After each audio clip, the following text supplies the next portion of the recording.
गूंज।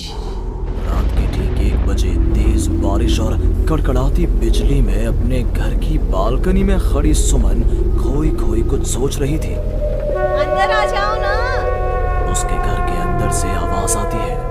तब भी सुमन काले अंधेरे में खड़ी न जाने किसका इंतजार कर रही थी, जिसमें से एक औरत अपने 2 बच्चों के साथ उसके पास वाले घर में लाल रंग की एक कार से उतरती है और बारिश में भागती हुई सामने वाले घर में चली जाती है।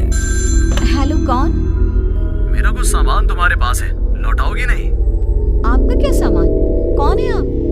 और मैं तो इस घर में कुछ सेकंड्स पहले ही आई हूँ। आपको यहाँ का नंबर कैसे पता चला? मम्मी, हो सकता है कि जो फैमिली यहाँ पहले रहती हो ये कॉल उनके लिए हो। नहीं नहीं, ऐसा नहीं है। बाहर कड़कड़ाती बिजली एक अनजान आदमी के फोन ने नेहा को डरा दिया था। वो फौरन कॉल रख देती है। चलो बच्चों, कमरे में चलते हैं, मैं तुम्हें सुला देती हूँ। पर यहाँ इतने अंधेरे में तो कुछ भी नहीं दिख रहा। मम्मी, फ्लैश लाइट ऑन करो ना। नेहा फ्लैश ऑन करती है, जहां उसे ऊपर जाने की सीढ़ियां दिखती हैं और चारों तरफ सफेद कपड़ों से ढके हुए फर्नीचर।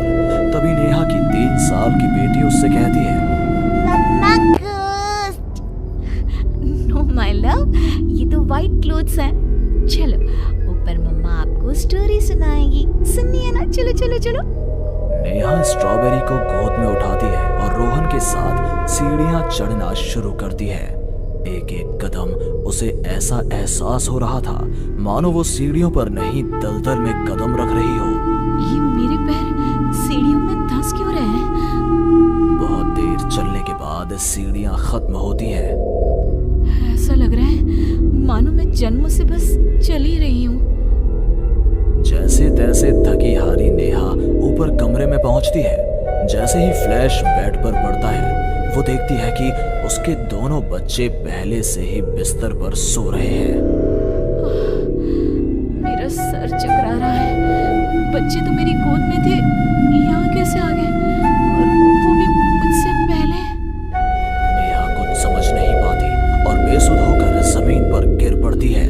अगली सुबह उसकी आंखें सूरज की किरणें चेहरे पड़ने से खुलती हैं। नेहा बालकनी में जाती है, जहां उसे सुमन अपने बालकनी में खड़ी दिखती है। ऐसा लग रहा था मानो सुमन रात भर से वहीं खड़ी थी। सुमन नेहा को मुस्कुराकर देखती है। हेलो, मैं यहाँ कल ही शिफ्ट हुई हूँ। मेरे हस्बैंड का यहाँ ट्रांसफर हुआ है। आसपास कहीं घर ही नहीं मिला, तब 40 किलोमीटर दूर यहाँ ये घर मिला। आप यहाँ पर कब से हैं? पता नहीं, सालों हो गए, यहाँ कोई आया ही नहीं। पर अब तुम आई हो तो राहत सी लगी। आओ ना घर पर। हाँ हाँ, क्यों नहीं, मुझे भी कंपनी मिल जाएगी। वैसे कल रात ना यहाँ कुछ अजीब महसूस किया मैंने। मैं आकर बताती हूँ। नेहा सुमन से मिलने उसके घर जाती है और पिछली रात हुए इंसिडेंट के बारे में उसको बताती है। ये तो कुछ भी नहीं है नेहा, ऐसे तो कई इंसिडेंट्स मेरी एक फ्रेंड के साथ भी हुए हैं और रोज होते ही हैं। सुमन अपनी कार में बैठी अपने नए ठिकाने की ओर बढ़ रही थी। जंगल के बीच से गुजरती वो खुद से कहती है, ये सिविल इंजीनियर्स की लाइफ ना बड़ी मुश्किल है। कहाँ जंगल झाड़ी में कार एक घर के पास रुकती है। लीजिए मैडम, हम आ गए। आपको कुछ जरूरत हो तो मुझे कॉल कीजिएगा, मैं ये बगल वाले घर में ही हूँ। सुमन घर के अंदर जाती है। डाइनिंग टेबल पर पहले ही खाना रखा हुआ था, पानी का ग्लास भी, टीवी ऑन ही था।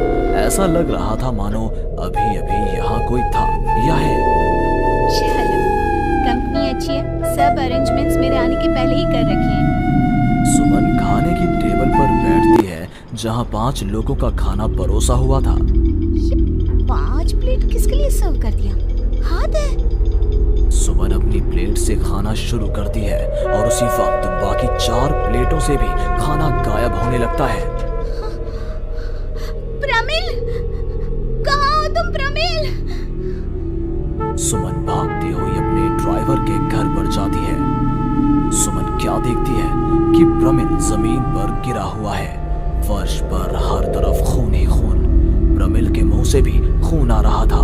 वो कराहता हुआ कहता है, मैम, यहाँ यहाँ रूहें रहती हैं, ये आपको भी नहीं छोड़ेंगी।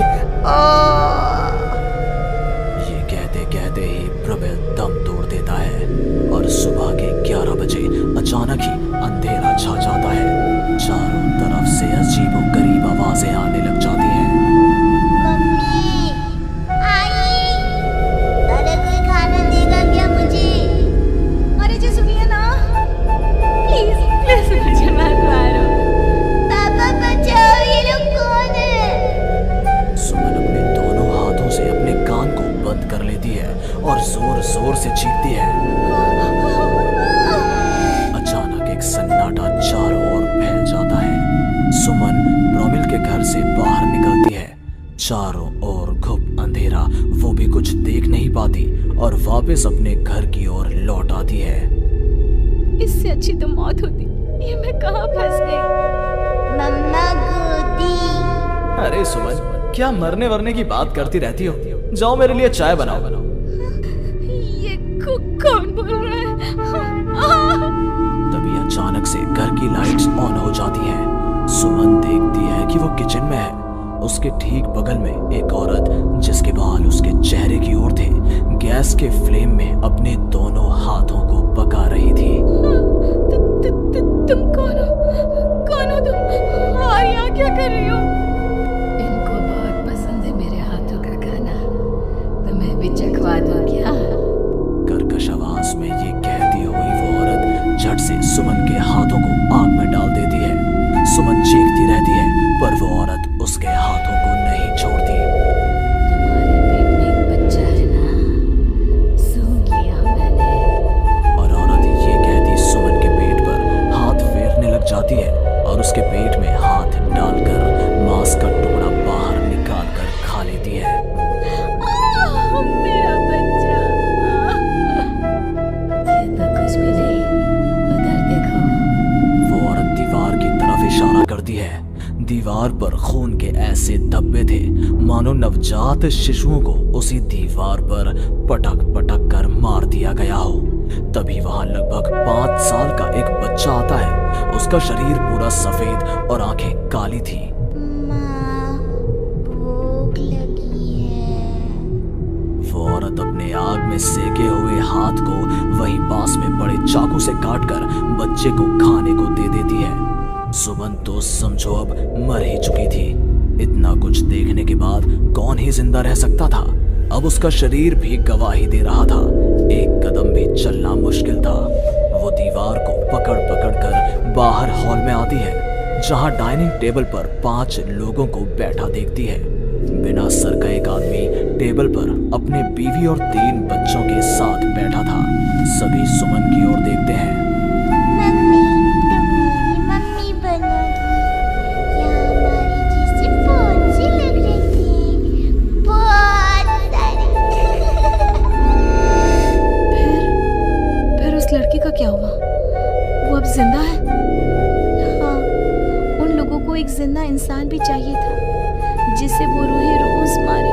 रोज पता नहीं कितनी ही रूहें। आज भी 1-2 तो दिख ही जाती हैं। वो लड़की तो बस निकलने का राह ढूंढ रही है, पर वो निकलेगी कैसे? क्या कोई तरीका है? हाँ, किसी और को उन रूहों के हवाले कर देना यही एकमात्र रास्ता है। तो उसने किसे उन आत्माओं के हवाले किया? किया नहीं, अब करेगी। तुम्हें ये वही